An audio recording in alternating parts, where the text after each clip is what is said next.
नमस्कार विद्यार्थी मित्रांनो, आजच्या या व्हिडिओमध्ये आपण क्यूब अँड क्यूब रूट, घन आणि घनमूळ यांचा अभ्यास करणार आहोत. तसेच यावर आधारित विविध उदाहरणे एकत्रितपणे सोडवणार आहोत.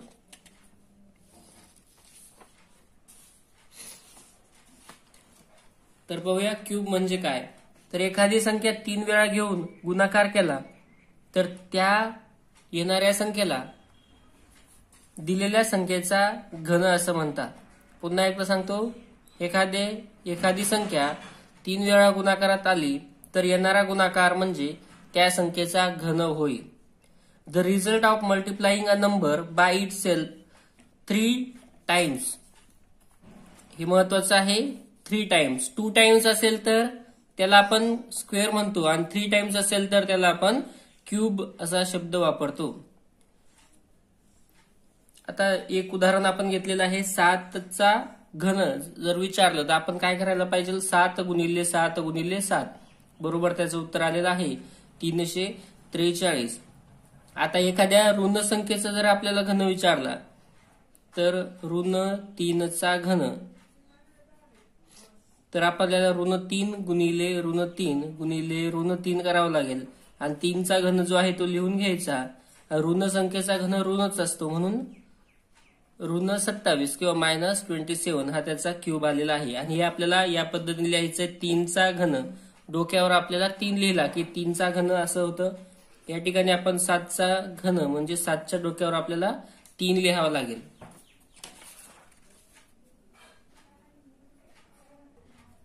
एखाद्या दशांश संख्येचा जर आपल्याला घन सांगितला, समजा 3चा घन तर आपल्याला माहित आहे म्हणून मी 3 घेतो आणि 0.3चा आपल्याला घन विचारला किंवा क्यूब विचारला तर काय करावं लागणार आहे?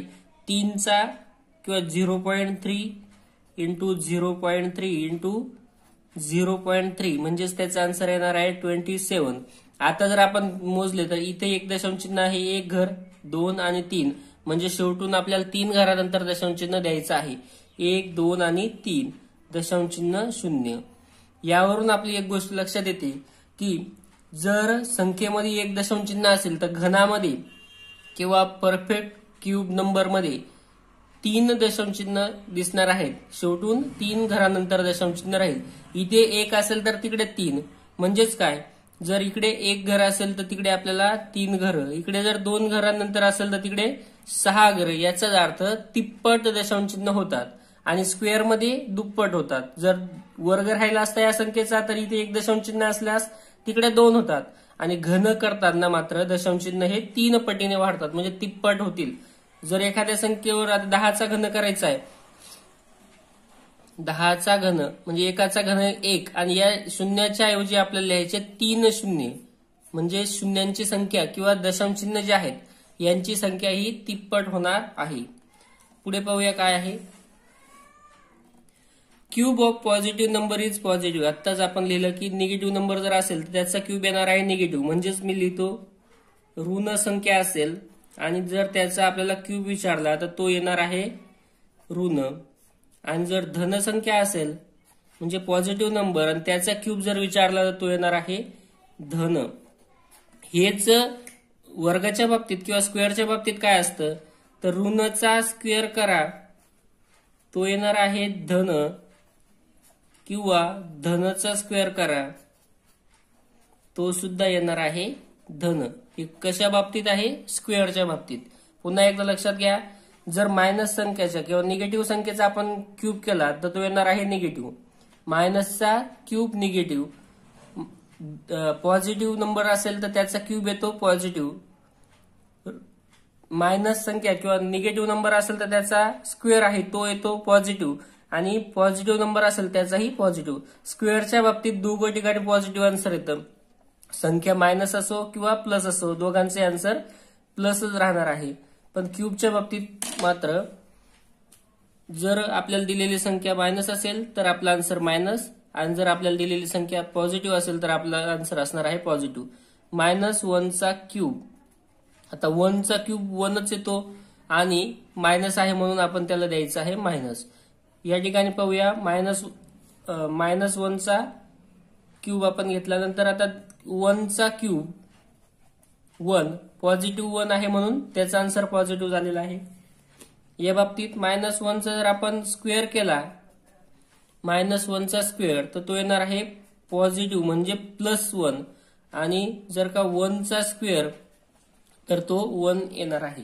या पद्धतीने आपण लक्षात ठेवूया की कोणत्या संख्येचा आपण वर्ग केल्यानंतर उत्तर आपल्याला पॉझिटिव्ह मिळणार आहे की निगेटिव्ह मिळणार आहे.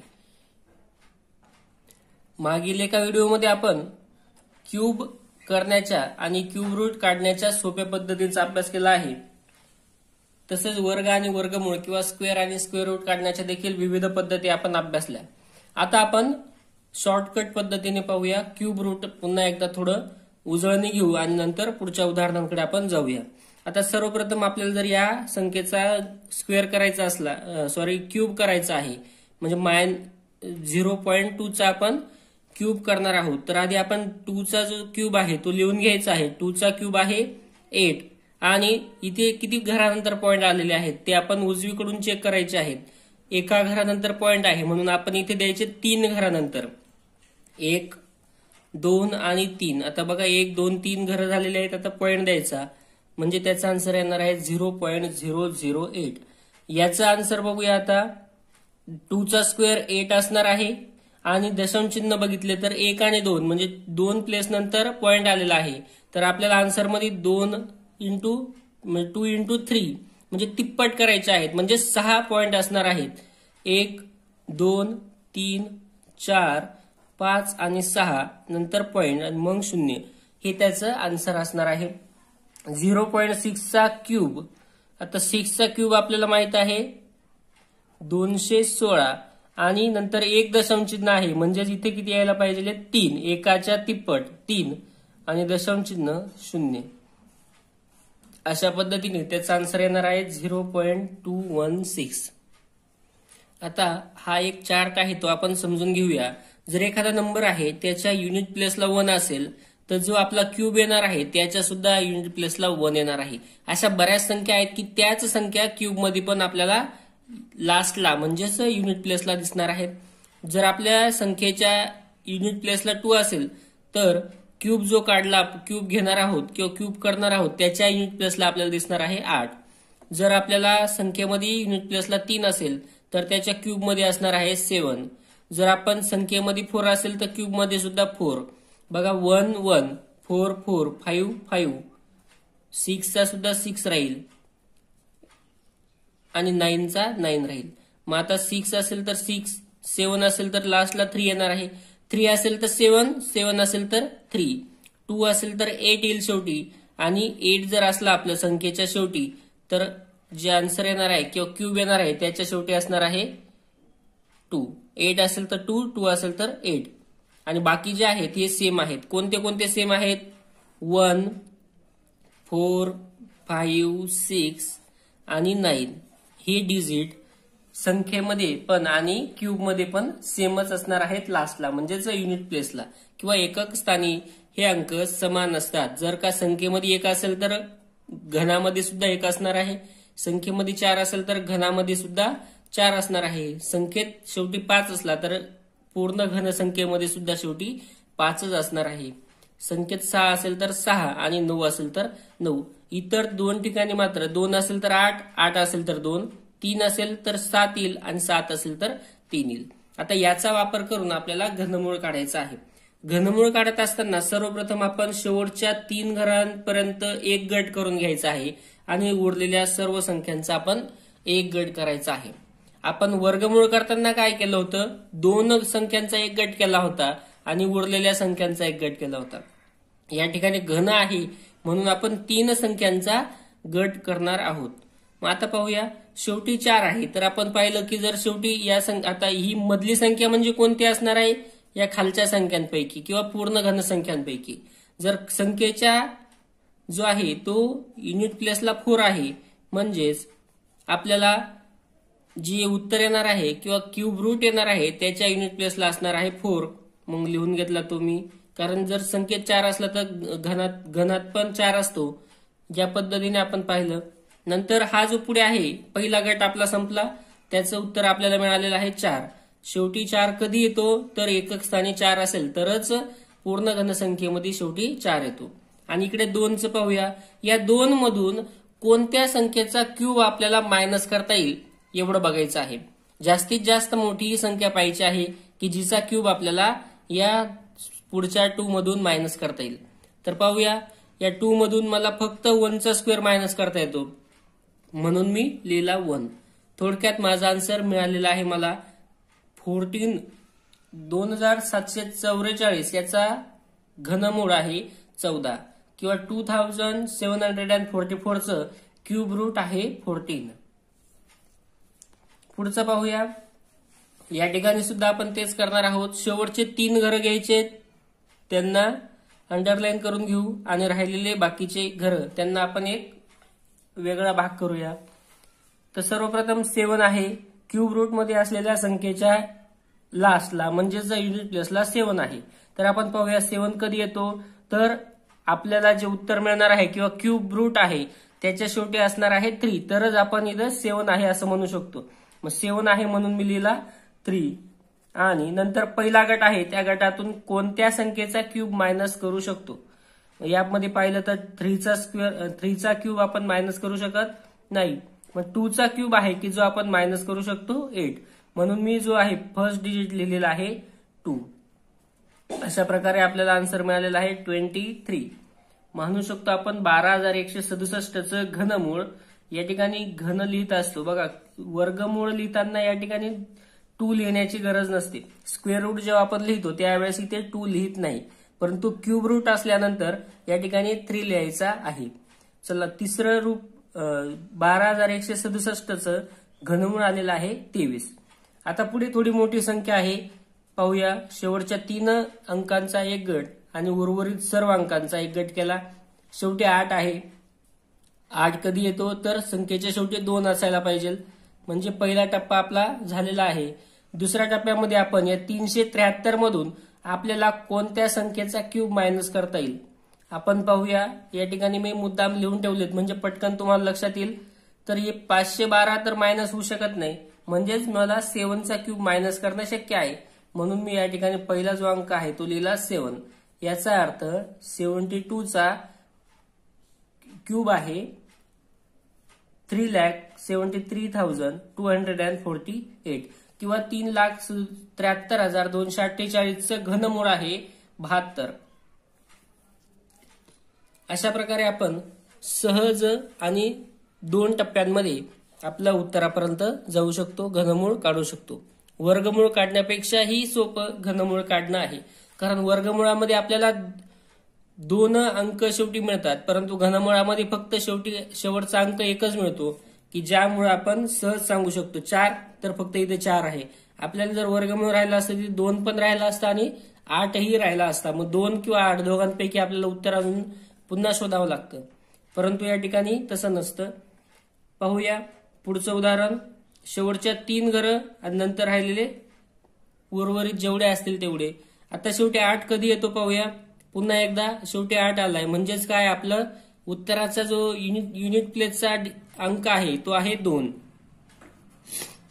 एकक स्थानचा अंक आहे आपला 2.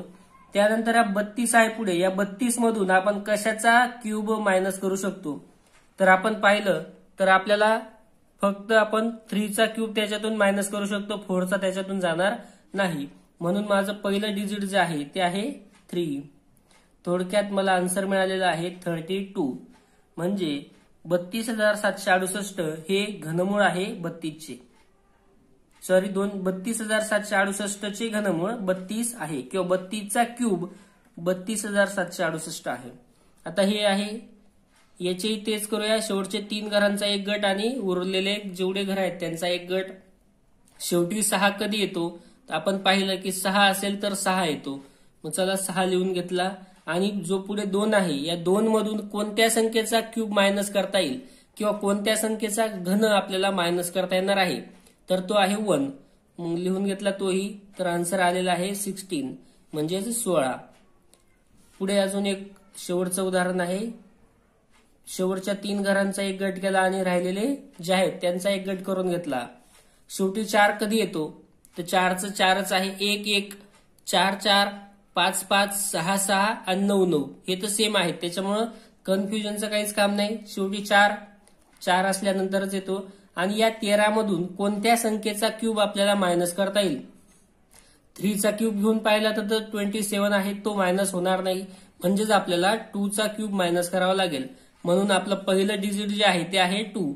याचा अर्थ आपला आन्सर आलेला आहे 24. 13,824 चं घनमूळ आहे 24. अशा प्रकारे आपण क्यूब रूट काढणार आहोत. आता यावर आधारित काही उदाहरणं आपण सोडून घेऊया. पुढचं उदाहरण पाहूया. 1चा क्यूब प्लस 2चा क्यूब प्लस 3चा क्यूब आहे, नंतर 4चा. अशा पद्धतीने ही मालिका जी आहे ही 10च्या क्यूब पर्यंत लिहिलेली आहे. मध्ये डॉट डॉट आलेली आहे, त्याचा अर्थ मध्ये सुद्धा हे संख्या आहेत. ज्या क्रमाने हे आले त्याच क्रमाने इथल्या संख्या सुद्धा आहेत. आणि कुठपर्यंत आहेत? 10 पर्यंत, 10च्या क्यूब पर्यंत. आणि यांचे आपल्याला विचारलेले आहे बेरीज. आता जर आपण प्रत्येक संख्येचा क्यूब करत गेलो आणि मग त्यांची बेरीज करू असं केलं तर आपल्याला बराच वेळ वाया जाईल. यासाठी आपल्याला एक पद्धत वापरायची आहे किंवा ट्रिक वापरायची आहे, ती म्हणजे पायांची बेरीज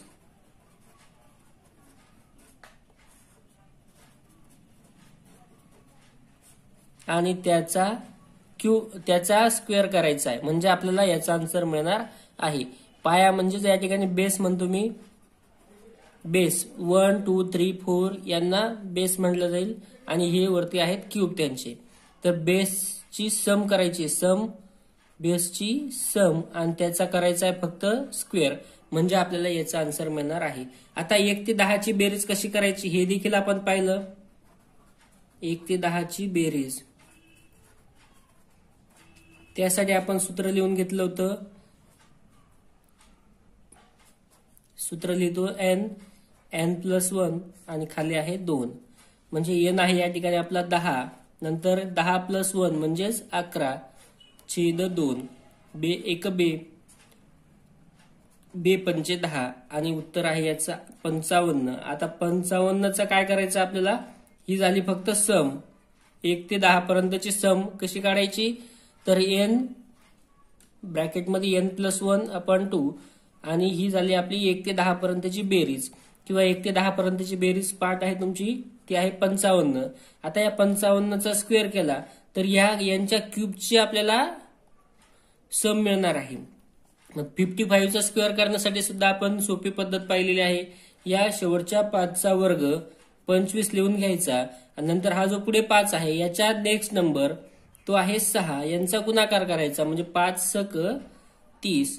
याचा अर्थ 3025 आलेला आहे उत्तर. आणि हेच आहे आपलं 1 ते 10 पर्यंतच्या संख्यांच्या घनांची बेरीज. पुन्हा एकदा लक्षात घ्या, जर का मी क्वेश्चन चेंज करतो, मला 1 चा क्यूब, 2 चा क्यूब, 3 चा क्यूब, 4 चा क्यूब बस एवढंच विचारलेलं आहे. तर मी काय करेल, प्रत्येकाचा घन लिहित बसण्यापेक्षा या 4 खालचे जे अंक आहेत त्या 4 अंकांची बेरीज करायची. 4 आणि 3 7, 8 9 आणि 1 10 आणि त्याचा फक्त स्क्वेअर करायचा म्हणजे तो आहे 100. याचाच अर्थ यांच्या क्यूबची जर तुम्ही ऍडिशन केली तर ती येणार आहे 100. तुम्ही चेक करून पाहायचं आहे. या 1 चा क्यूब प्लस 2 चा क्यूब प्लस 3 चा क्यूब प्लस 4 चा क्यूब जर केलं तर त्याचा आन्सर येणार आहे 100. आता पुढे आहे 27 चा 1/3. आता या ठिकाणी जर या स्वरूपात लिहिलेला असेल तर याचा अर्थ देखील तोच होतो. तो म्हणजे कोणता? तर हे आहे क्यूब. जो खाली लिहिलेला आहे तो या ठिकाणी लिहायचा, खाली लिहिलेला अंक म्हणजे या ठिकाणी लिहायचा आणि जो वरती आहे तो या 27च्या डोक्यावरील आणि तो लिहिला नाही तरी चालेल. थोडक्यात 1/3 म्हणजेच क्यूब रूट. 27चा 1/3 म्हणजे 27चं घनमूळ. हे आपण लक्षात ठेवा. आणि 27चं क्यूब रूट आहे 3. आता 36चा 1/2 आहे. 1/2 म्हणजे काय? Square route. 1/3 म्हणजे क्यूब रूट. 1/3 म्हणजे काय?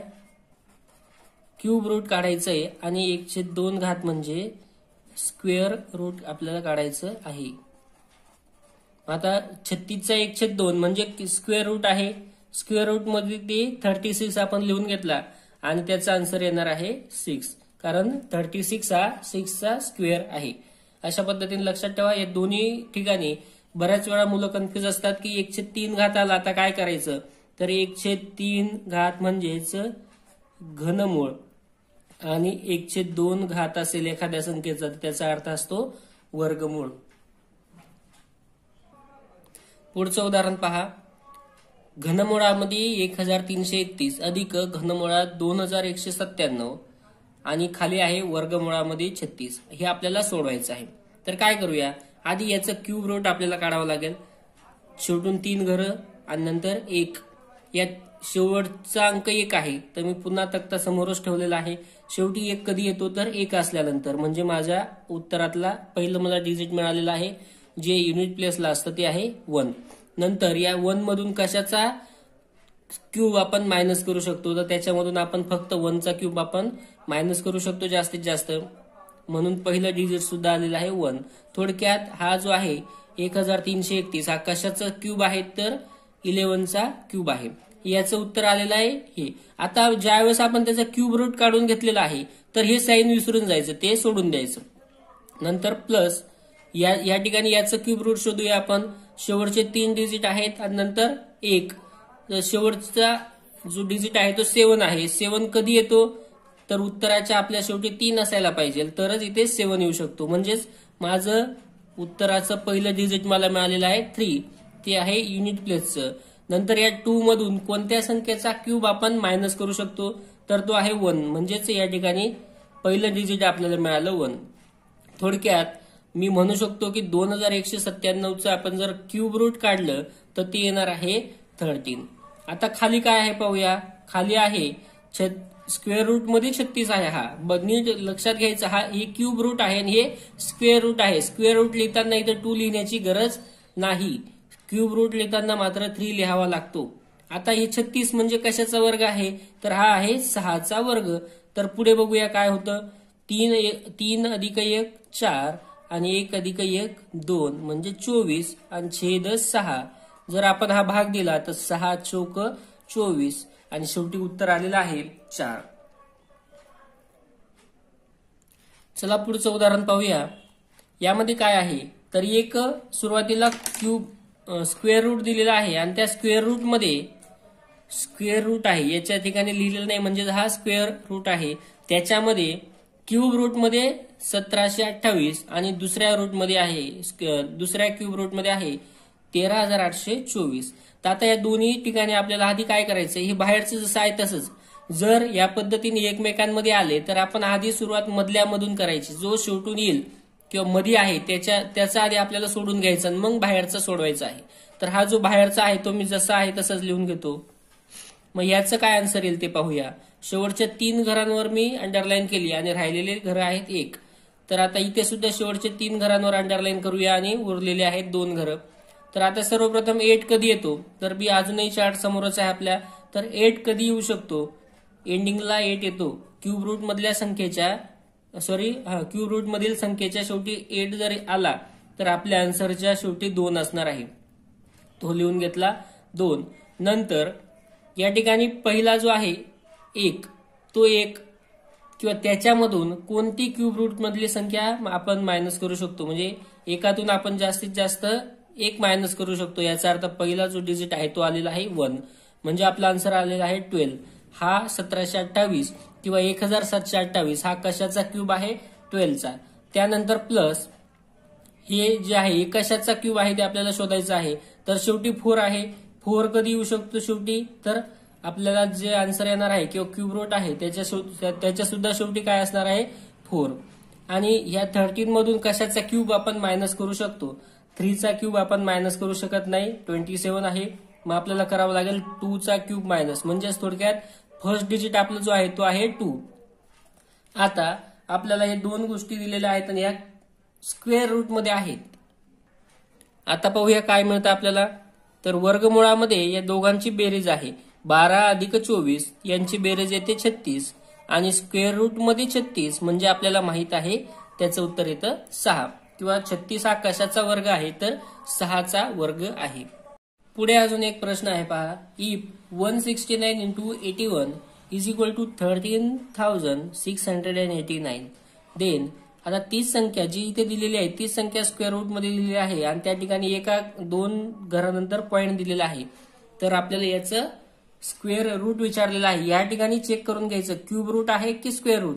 काहीच नसेल तर समजायचं स्क्वेअर रूट आहे आणि जर या ठिकाणी 3 आला तर ते असणार आहे क्यूब रूट.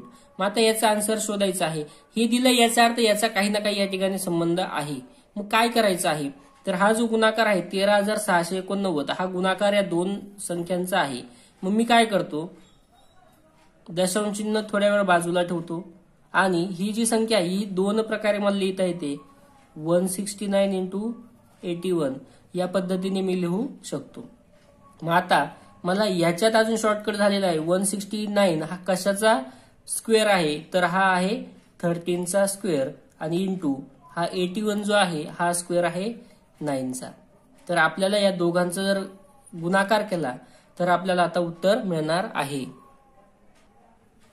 गुणाकार करून पाहू आपण. 13,117.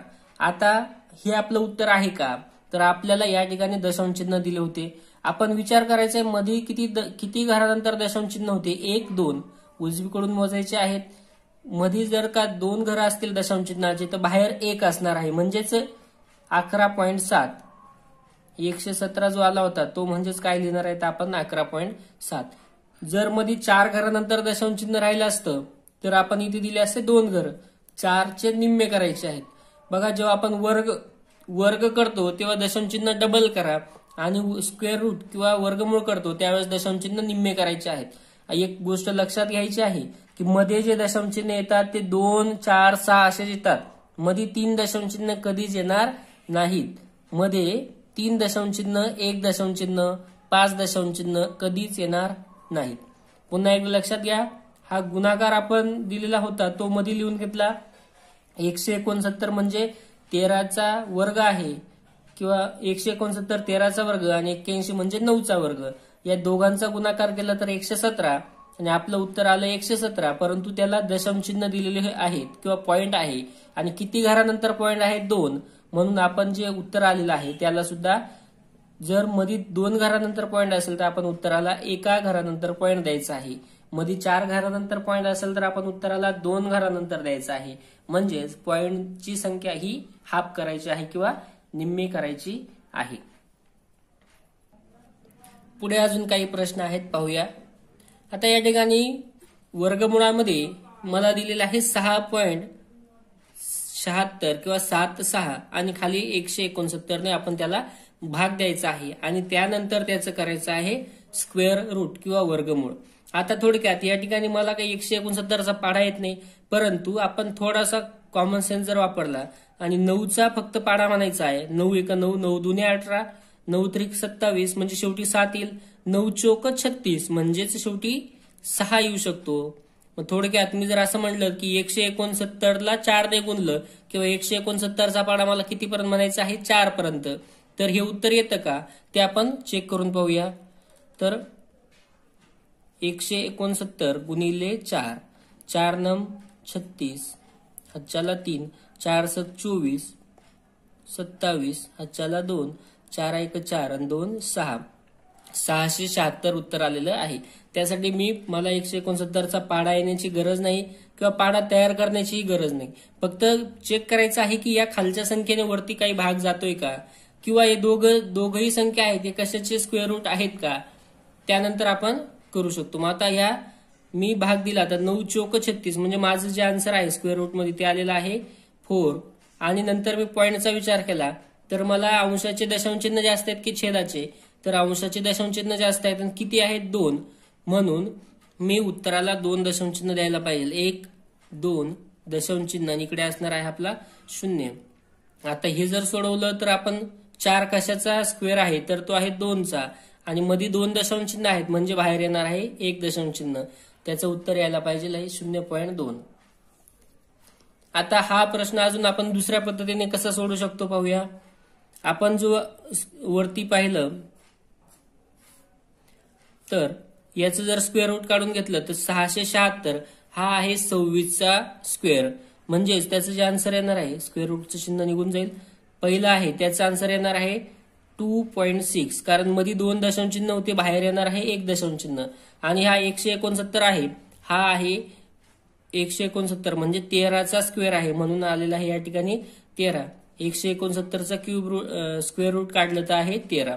आता या दोघांना जर आपण भाग दिला तर 13 1 13, 13 2 26. आणि दशांश चिन्ह पाहिले जर नीट लक्षात घ्या, या ठिकाणी अंशाचे दशांश चिन्ह, हा अंश आहे तुमचा आणि हा आहे छेद. जर अंशाचे दशांश चिन्ह जास्त असेल तर उत्तराला दशांश चिन्ह द्यायचे आहेत, आणि जर छेदाचे जास्त असेल तर उत्तराला 0 द्यायचे. पुन्हा लक्षात घ्या, अंशाचे दशांश चिन्ह जास्त असतील तर उत्तराला दशांश चिन्ह द्यायचे, आणि जर छेदाचे जास्त असतील तर उत्तराला 0 द्यायचे. आता या ठिकाणी मोजलं तर वरती 1 दशांश चिन्ह आणि खाली दशांश चिन्ह नाही, म्हणजे 0. वरती 1 दशांश चिन्ह आहे, म्हणजेच थोडक्यात अंशाचे दशांश चिन्ह जास्त आहेत, मग आपण उत्तराला दशांश चिन्ह द्यायचं आहे. मग 1 घरानंतर दशांश चिन्ह द्यावं लागेल. जेवढे जास्त असतील तेवढ्या घरानंतर आपल्याला दशांश चिन्ह द्यायचं आहे.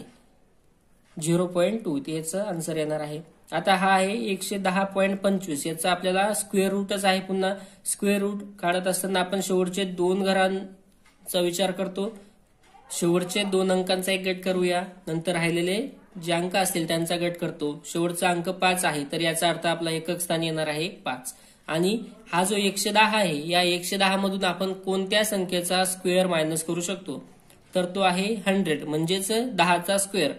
11चा घेतला तर 121 होईल, तो याच्यातनं मायनस करणं शक्य नाही, म्हणून मी पहिला जो भाग आहे तो लिहितो 10. थोडक्यात माझं उत्तर आलं 105चा हा स्क्वेअर आहे 110.25, परंतु या ठिकाणी 2 दशांश चिन्ह होते, याचा अर्थ उत्तरामध्ये मला 1 द्यावं लागेल. इकडून तिकडे जाताना दशांश चिन्ह निम्मे करायचे आहेत, आणि वर्ग करत असताना दशांश चिन्ह दुप्पट करायचे आहेत. म्हणजे इथे 2 आहेत तर इकडे मला 1 द्यावं लागेल. थोडक्यात माझं उत्तर येणार आहे 10.5.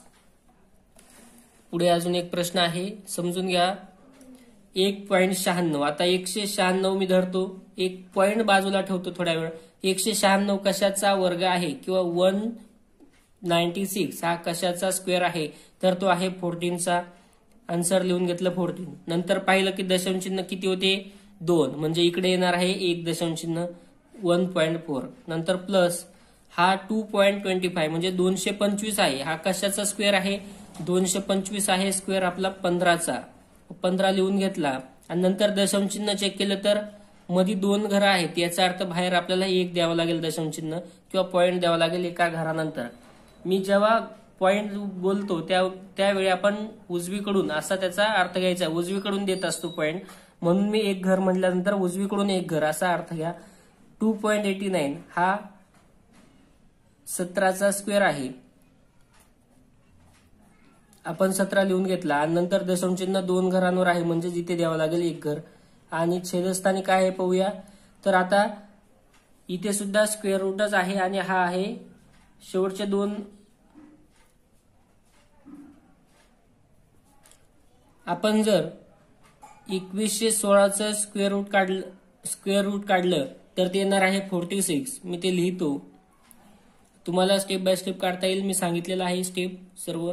तर 46चा स्क्वेअर आहे हा, आणि मध्ये दशांश चिन्ह मोजले 1 2 3 4 5 6, मध्ये 6 दशांश चिन्ह आहेत, याचा अर्थ या ठिकाणी आपल्याला द्यायचे आहेत 3 दशांश चिन्ह. 1 2 3 दशांश चिन्ह 0, 0.046 हे त्याचं उत्तर आलेलं आहे.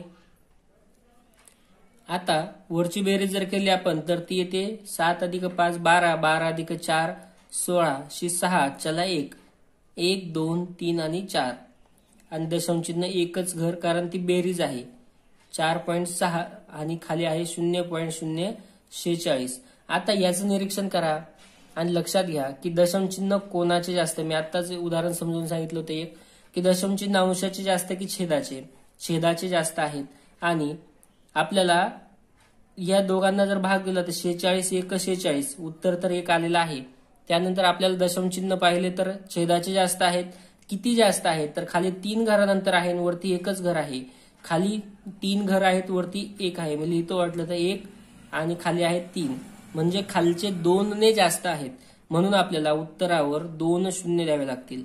त्यावेळेस आपलं उत्तर बरोबर असणार आहे. म्हणजे याचं उत्तर यायला पाहिजे 100. पुढचा प्रश्न पाहूया. What is the number obtain by square root मध्ये 64 आहे आणि क्यूब रूट मध्ये 64 आहे. तर आपल्याला हे आधी समजून घेऊया.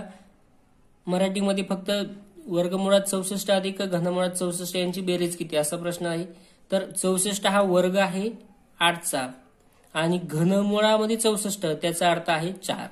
म्हणजे 8 अधिक 4 बरोबर 12 हे त्याचं उत्तर असणार आहे. सोपा प्रश्न होता, त्याच्यात काही विशेष असं नव्हतं. आता हा 4096 आहे, हे आहे घनमूळ.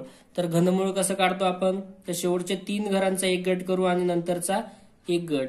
शेवटी 6 कधी येतो, तर 6 6 36 किंवा आणि पुन्हा 6 ने जर गुणलं तरी 6च राहतो. म्हणजे एकक स्थानी 6 असेल तरच 6 येऊ शकतो. आणि या 4 मधून आपण कशाचा क्यूब मायनस करू शकतो, तर यामधून आपण जास्तीत जास्त एकाचा क्यूब मायनस करू शकतो. थोडक्यात हा जो आहे हा घन आहे 16चा, म्हणून त्याचा आन्सर येणार आहे 16.